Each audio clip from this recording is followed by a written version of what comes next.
Hello and welcome to Just a Moment. My name is Kristen Harding. Welcome to the show. I hope you guys all had a wonderful weekend. It's beautiful weather here in Minnesota, and we're going to get out into it just as soon as I'm done with this show. So, on that note, let's do a blessing.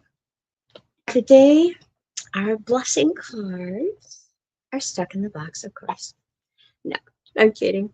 So, blessed be. These are the blessing cards by Lucy Cavendish, and this is the guidebook.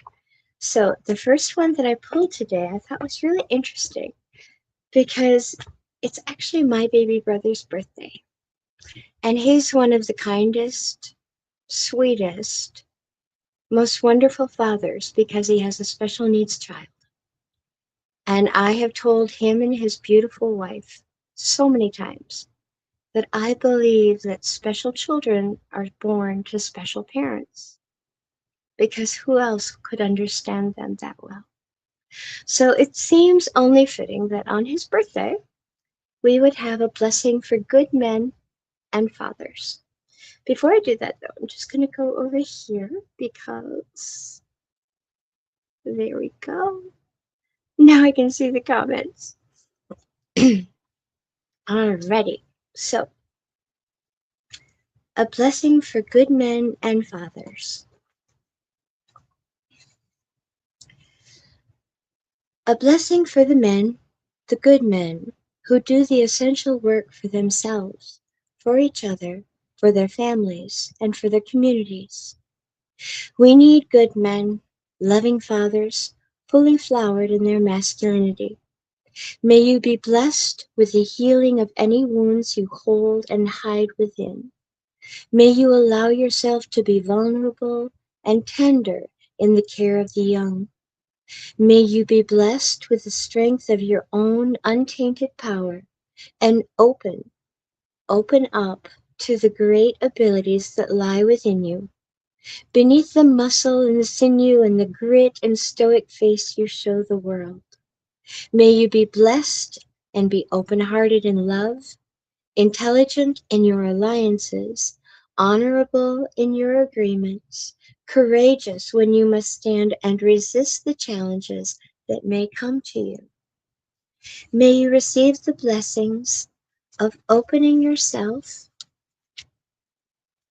to your own immense internal beauty, refusing to identify only with the shadow, which swallows so many good men.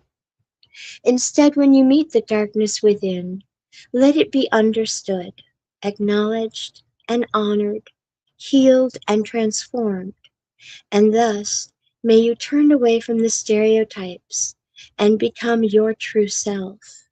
May all men be blessed as they do this sacred work. To every man, may you be a brother with every honorable act of care and compassion and protection and nurture. May you be most blessed. For you are precious to us all, and you father us all. It is not through the bonds of biology, but through the strands of connection, for all men are our brothers. Just a moment. You didn't need to hear me cough. May you show the next men how to father themselves and thus continue the evolution of our humanity. To all men who have literally had the blessing of children, may your nurture be blessed. To all men who raise and rear other men's children, may you be most blessed. To the good men and the good fathers, for showing the many possibilities of how a man can be good in a very deep, real way, offering us all a well of wisdom from which to drink, a fire of protection and love by which to warm oneself, and the endless love of the sea in which we are reborn. May your gifts to the world return to you threefold. Again, one more moment.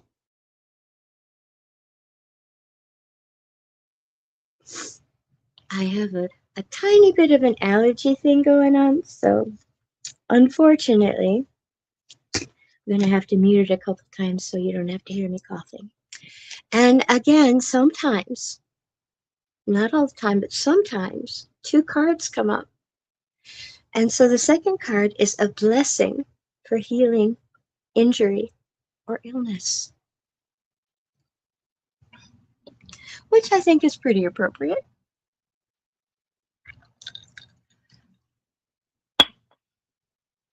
Alrighty, let's find out what that means.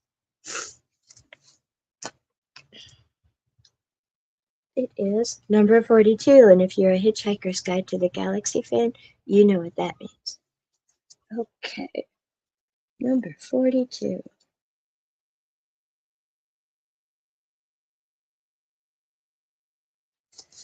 A blessing for healing, injury, or illness. A blessing to bring you all that will restore and revive you in your time of need. May the bloom of health blossom upon your pale cheek, and may the strength of the great old trees and beings begin to flow again through your veins. May the cells in your body begin to regenerate and turn over again and again, until all that was not well is no longer resident within the holy form your spirit has taken this lifetime. May the urge to stand again, to laugh and dance, to move and smile into the eyes of strangers be yours, and let the healing come within the breath, so that within every intake, something of the great green world and the depth of the ocean frees you from the ennui and lassitude. May you begin to rise from your bed refreshed and hopeful, and may the muscles of your body grow firm and long with good use. Let your hair shine, your eyes sparkle, and the strong white bones in your body support your movements.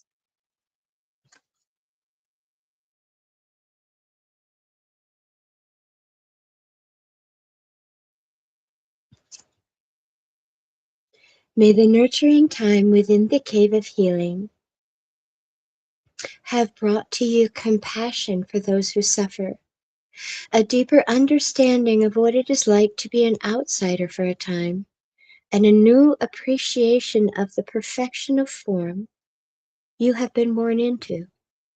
And if you are not the same as you were before the time of illness, let that part of yourself go and focus now on the new being you are becoming, and bring this to birth through the support of your body. Allow any habits of thought or of body that will not support the return of blessed health leave now, for they are not yours, and you are here to be seen and to be part of the world.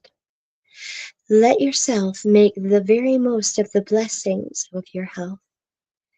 Be outside amongst the natural world. Breathe deep of mountain air and sing the song of your shining blood out into the valleys and the meadows. You are as natural as the flower, as strong as the metal beneath the earth, and you will be reborn to yourself. When it comes, be joyful, and know this blessing can be worked with and enjoyed for all the days of your life to come. Be well, dear soul, and help others to find their health too, by being an example of that shining energy now and always.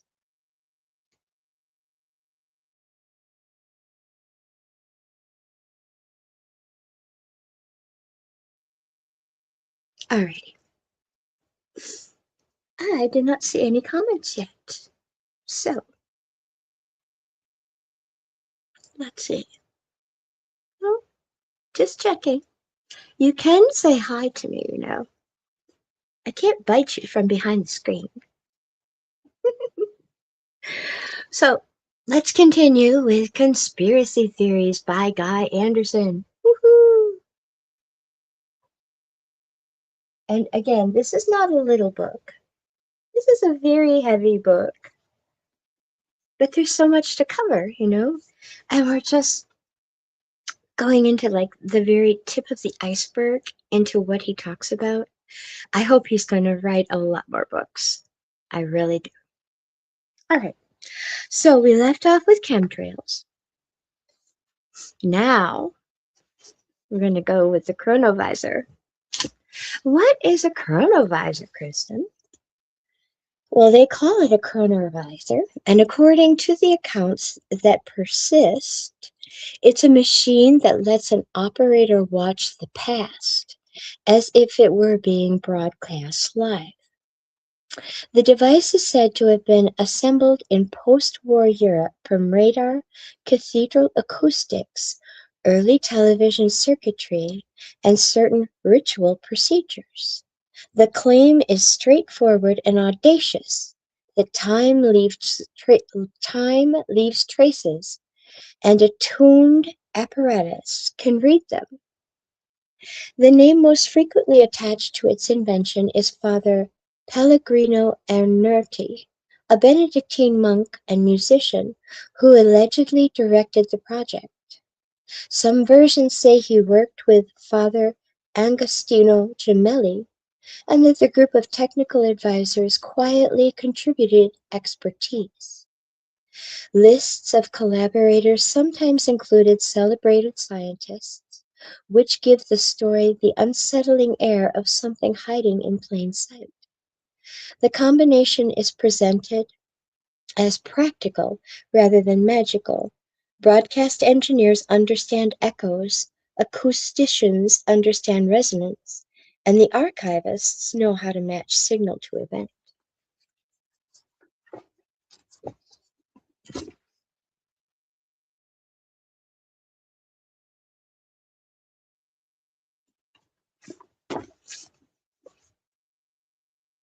The mechanism is described in simple terms.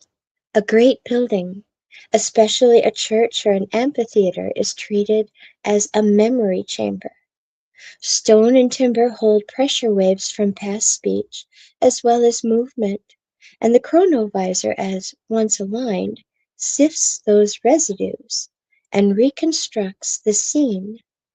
An operator can sit in a darkened room and watch an afternoon from centuries ago unfold right in front of their very eyes. It's not time travel in the popular sense. It's described as reception rather than transport.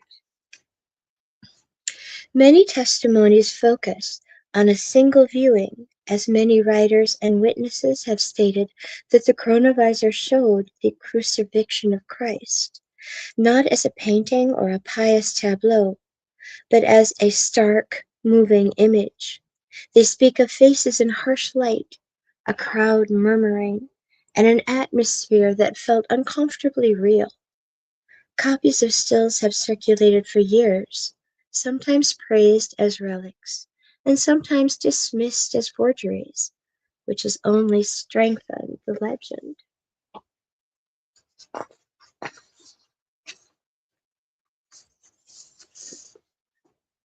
Secrecy sits at the center of the story. As if such a viewer exists, someone must control access to it. The legends place the instrument in the vaults of the Vatican, treating the machine like a dangerous manuscript to be kept under lock and key and consulted rarely, if at all. The reasons given are practical. A device that can resolve disputed texts, expose private conversations, and settle historical arguments would disrupt doctrine, law, and diplomacy. Therefore, discretion becomes policy.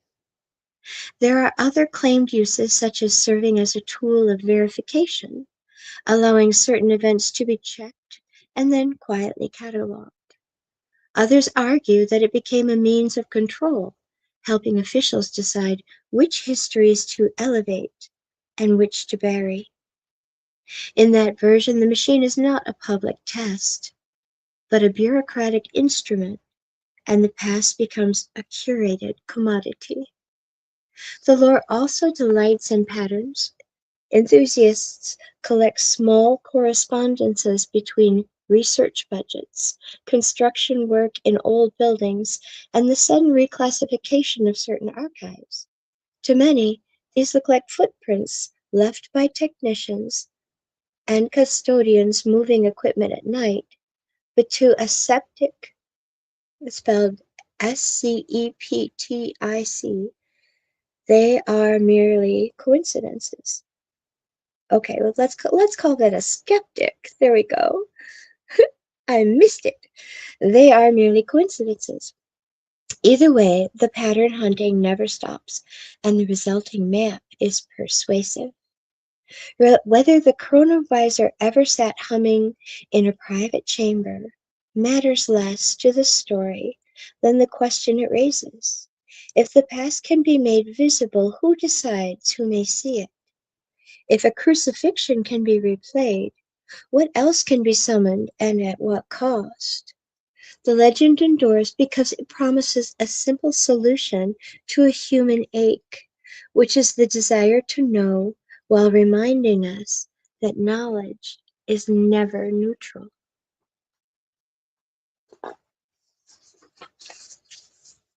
Next chapter. Clone Aid. We are on chapter 16.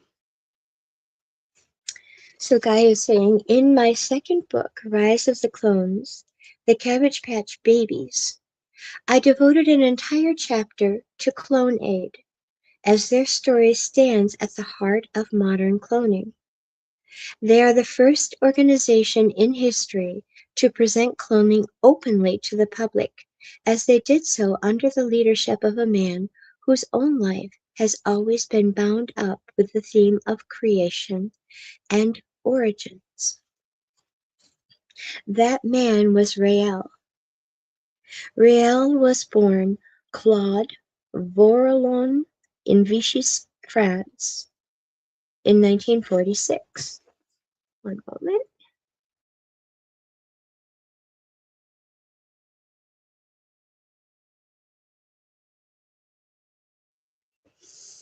In Vichy, France.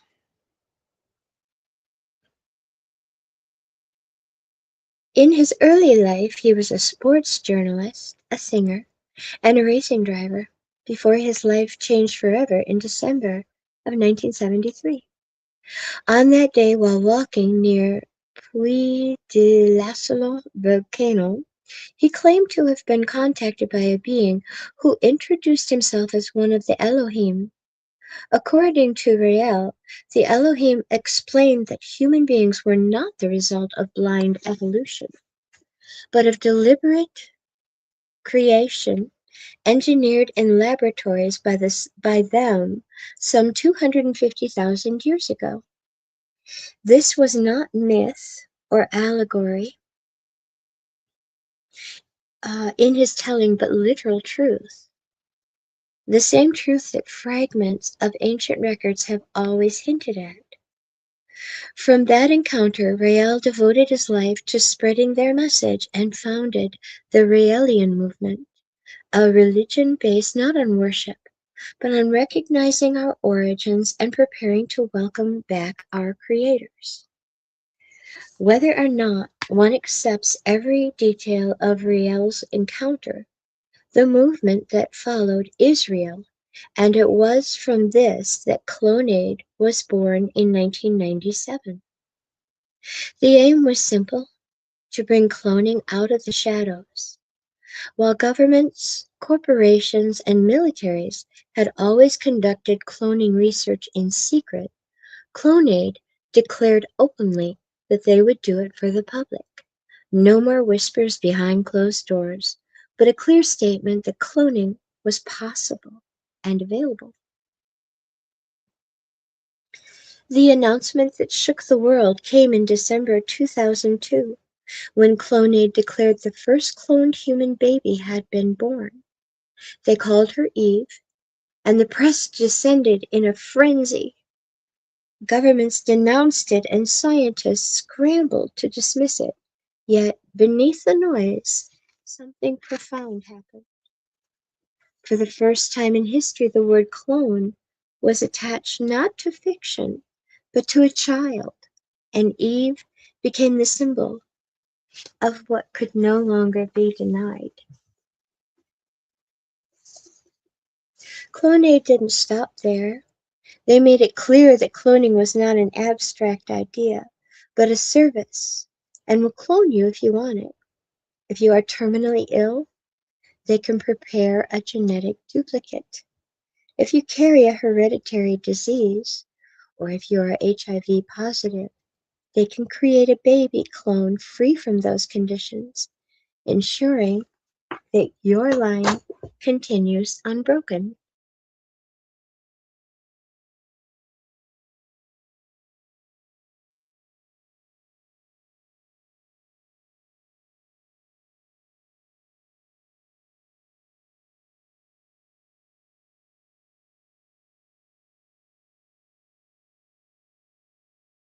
There we go. It wouldn't do to be talking to no one, right? All right. Where we were. Let's see. Oh, yes. Okay. If you lost a beloved partner, child, or family member, they offer a possibility of cloning them, restoring what was taken away. Moreover, those who simply want to experience cloning for themselves, Clonate has claimed it can be done and even extend the service to animals, offering pet cloning to return cherished companions. I wonder would they be the same? These are not empty fantasies, but part of the same disclosure that has always run through history. The things mainstream voices scoff at today are the very things that have been done behind the closed doors for decades, if not centuries. What Clonade did was to say it out loud and declare openly what was already happening, offer it, offering it to the public rather than the hidden elite. Their story has continued to ripple through the culture of one of the most striking examples, and that came from the American rapper Kid Buu, who publicly claimed that he was a clone created through cloning. He described himself as second generation, even talking about the facility where he was made. Whether one accepts his words or not, the fact remains that Clonade has embedded itself into the imagination of an entire generation. The very idea that a public figure could declare himself a living clone is proof of how far the disclosure has traveled. When I wrote about Clonade in The Rise of the Clones, I didn't treat them as a curiosity, but as a turning point. For centuries, humanity has carried fragments of its origins in myth and symbols, from Cabbage Patch Babies of folklore to the incubator halls of the world's fairs. Clonade was the moment the symbol became statement, when the rumors were replaced with an announcement so bold that it could never be forgotten. Eve was more than a child. She was a line in history.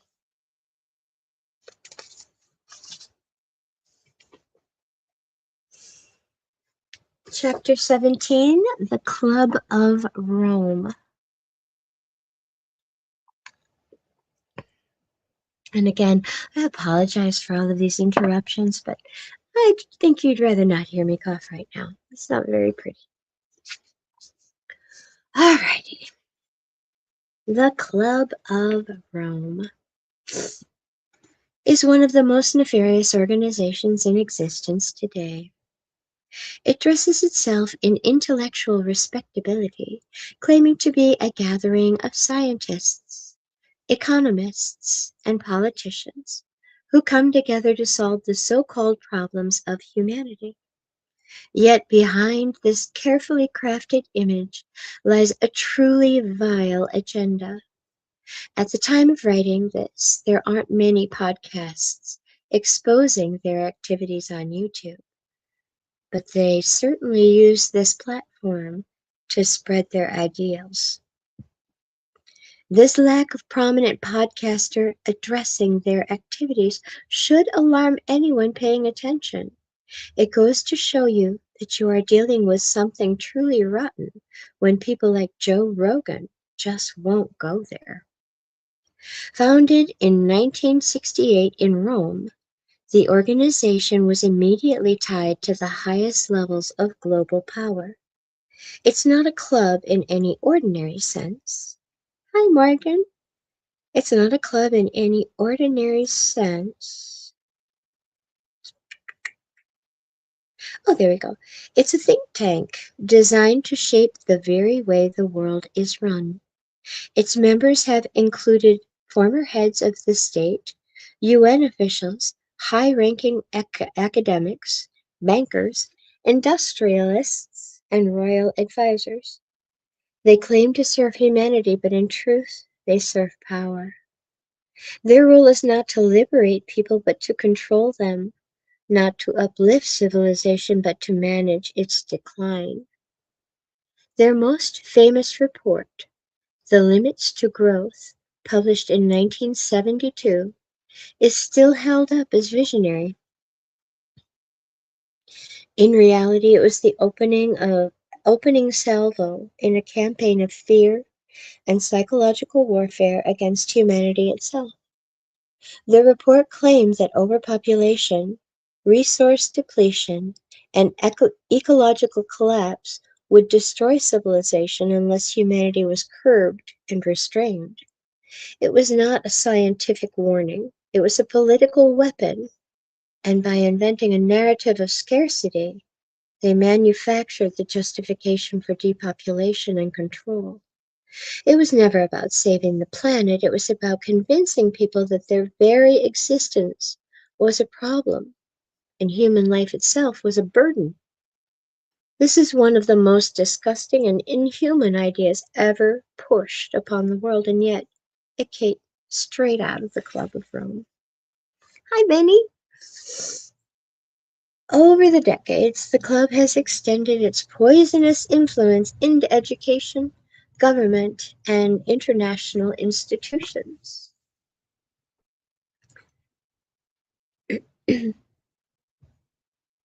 Their fingerprints are all over the UN's sustainability agendas, and they whisper in the ears of presidents and prime ministers.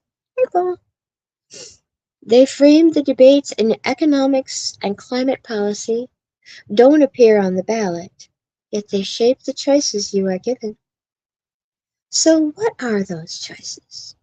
Well, they're always the same: restriction, austerity, decline, population reduction, and the silencing of freedom dressed up as environmental concerns. The people involved in this club are not visionaries, but wardens of a prison that they are building around humanity. They are connected with the Jesuits, an order infamous for infiltration, secrecy, and manipulation, and together these networks form the hidden hand behind world events. The Club of Rome sits close to the top of pyramid of power, there we go, operating as one of the central think tanks that tells governments and global institutions what to do. Their members are not accountable to anyone, yet they presume to tell all of us how many children we should have, how much energy we should use, how much food we should eat, and whether or not we even deserve to live. Make no mistake, the Club of Rome is not just about thought experiments. They are connected to one of the most revolting agendas imaginable: the reduction of the human population. They publish reports that speak of sustainability, but read them closely and you will find the cold language of eradication. They want fewer people on this planet, not because they care about the earth, but because they want absolute control over what remains. A smaller population is easier to manage, and fewer people means fewer voices of dissent, with fewer chances of rebellion. They want to wipe out as much of the human race as possible and disguise it as progress. This is evil in its purest form. Looking at the timing of their rise, the late 1960s, it was a time of upheaval when populations were beginning to awaken. At that very moment, the Club of Rome appeared to remind everyone that humanity itself was a problem to be solved. That pattern had continued ever since, and whenever people push for freedom, the club appears with its doomsday scenarios, demanding more restriction, more control, more sacrifice from the many, while the few feast without end. They are parasites feeding on civilization while claiming to be its guardians.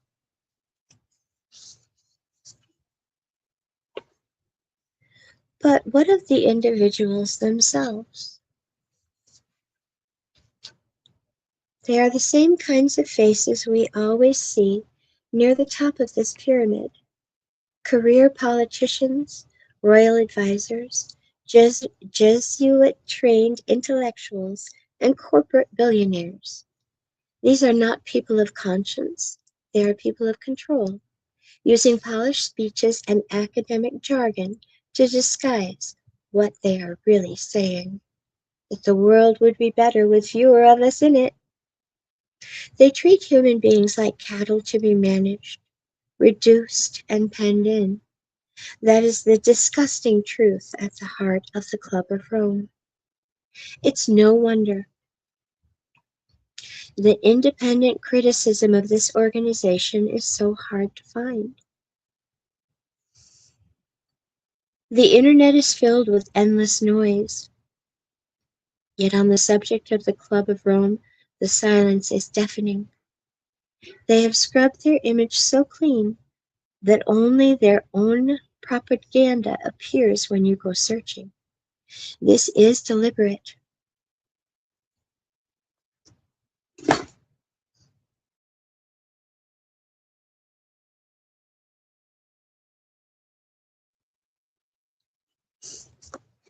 This is deliberate.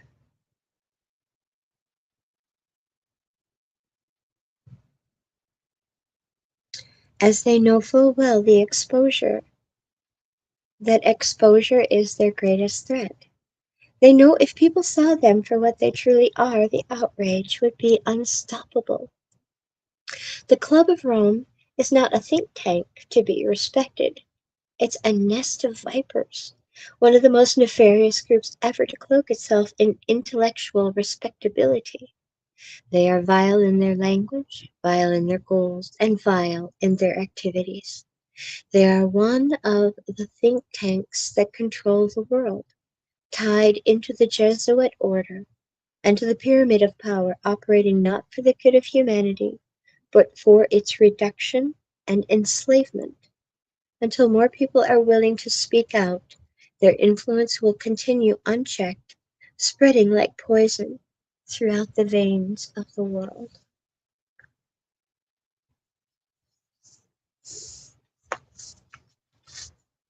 Chapter 18. Oh, now this is one of my favorites because I have been trying to find out about this gentleman since I was in college. And I read a book called The Secrets of Ancient and Forbidden Knowledge. And it talked about Saint Germain. So, chapter 18, The Count of Saint Germain. The Count of Saint Germain remains one of the most arresting enigmas in European history. He appears in letters, diaries, police reports, lodge records, and later occult literature, as if he drifted through the 18th century, unbound by ordinary limits. He played, composed, painted, negotiated, and discoursed with a fluency that astonished his audiences. He spoke multiple tongues, moved with ease among kings and mistresses, chemists and charlatans, and cultivated a reputation for experiments with gems, dyes, and elixirs that revived the old dream of alchemy. To admirers he was a wonder, but to skeptics a consummate pretender. To posterity a figure who refuses to sit still long enough to be explained. Voltaire's quip still clings to him like perfume, a man who doesn't die and who knows everything. His origins are a thicket of competing claims. Later in life he confided to Prince Charles of Hesse-Kassel that he was of the princely Transylvanian blood, the son of Francis II Rakowski. Other rumors said an Alsatian Jew, Portuguese Marquis, Spanish Jesuit, even a child of an Italian princess reared in Tuscany. Whatever the truth, the multiplicity served him well. It explained Polish, the polish of his education and the mystery of his finances, while keeping his pursuers guessing. When the Jacobite crisis rattled London in 1745, Horace Walpole reported that the authorities briefly arrested an odd man who called himself Count Saint-Germain, suspected him of espionage, and released him when nothing could be proved. Walpole paints a vivid miniature of a pale, jewel-wearing cosmopolitan who sang and played with brilliance, refused to give his true name, and spoke languages as if born to them. In Paris, his legend ripened. Louis XV and Madame de Pompadour indulged him. He was given space to experiment, to demonstrate how pearls might be improved in luster, how small stones could be made to imitate large ones, and how new colors and cosmetic preparations might be contrived.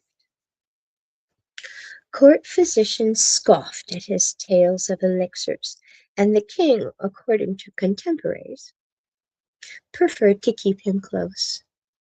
The same years knit him into a clandestine politics of the day. Louis XV ran a private diplomatic apparatus, the Secret du Roi, parallel to official policy. Saint-Germain excuse me, Saint-Germain's name crops up in that penumbra where musicians double as messengers and alchemists turn negotiators.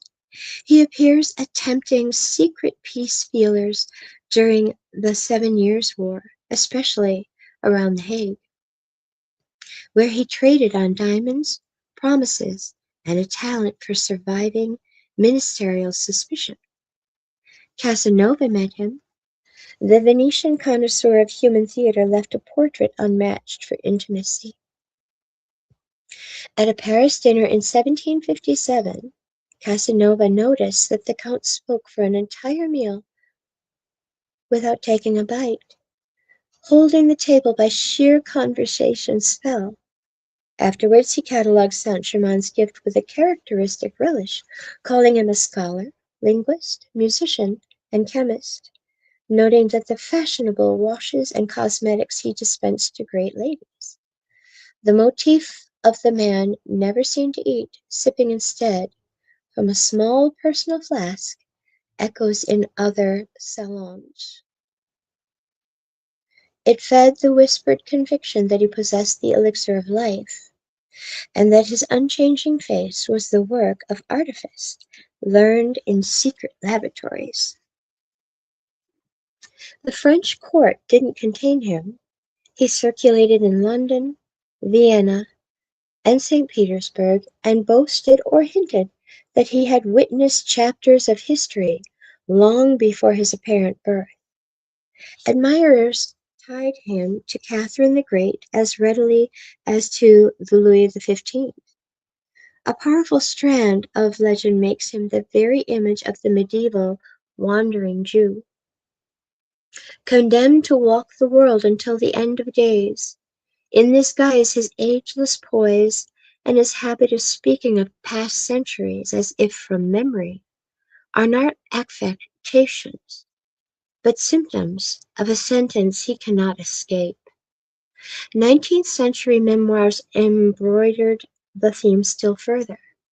Countess, Countess de Adhemar, intimate of the Bourbon court, later claimed repeated encounters with Saint-Germain across the Revolution's approach and agony, in which he forecast calamity and begged that the warnings be carried to the Queen. Across the Atlantic, a companion tradition places him at the birth of the American Republic. The story runs that on the day the delegates hesitated before committing their names to the Declaration of Independence, then a grave, persuasive stranger rose and delivered a speech of such force that wavering men found their hands steady. But when the chamber looked for him, he had vanished, leaving no name in the journals. American antiquarian lore catalogs the tale as unknown patriot. Occult circles long ago cast Saint Germain in the role, arguing that he habitually appears at hinges of history, performs the one act required, then erases his footsteps. Music was another of his costumes, though it was not though it was no mere disguise. He wrote English songs for the London stage and chamber pieces later rescued from obscurity. He performed at private concerts in 1749 to mixed amusement and admiration, the oddity of his manner noted alongside the quality of his compositions. Even here he refused to become legible. He wouldn't sign his name clearly enough to a school or a patron, giving connoisseurs just enough to argue over the authorship for generations.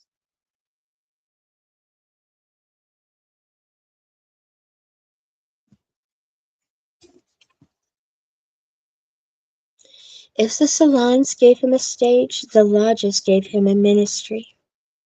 He shows up by testimony friendly and hostile, at the thresholds of Freemasonry and Rosicrucianism. He is linked in the reports to the Wilhelmsbad Convention of 1782, that nervy summit of rights and reformers, which drew Mesmer and Cagliostro into the same orbit. In these accounts, Saint-Germain is not mere initiate, but a conductor. He moves projects along behind the curtain, nudging men who crave systems and symbols toward a synthesis they can barely name. The lore continues in the 19th century when theosophy absorbs him as an ascended master. The master, Rakoczy, yeah, Rakoczi, and that's chi. So, Rakoczy. And by the 20th century, he presides for the I Am activity and its descendants over the so-called Violet Ray, becoming patron and pedagogue of a self-styled Western esotericism. Two manuscripts fix his occult reputation in ink. La Très Sainte Trinosophy, there we go, survives as a painted initiatory journey dense with emblem and allegory. The so-called triangular book of Saint-Germain, physically bound in equilateral triangles, offers once deciphered a ritual complex promising the discovery of treasure and the extension of life. Whether he authored those works, owned them, or simply inspired them matters less to the legend than the fact that they exist, composed in the right key, addressed to the right audience, and perfectly in character. At the end, if there was an end, he withdrew to Schleswig under the protection of Prince Charles of Hesse-Kassel, who gave him a laboratory and a modest manufactory. There the records state that he died in February 1784 and was buried at St. Nikolai in Eckernford. The inventory of his effects was disconcertingly ordinary, as if the man of jewels and marvels had already spirited away whatever would have ruined the illusion. Of course, the sightings didn't stop. Once a life is woven this tightly into the fabric of rumor and expectation, it keeps moving, whether the subject breathes or not.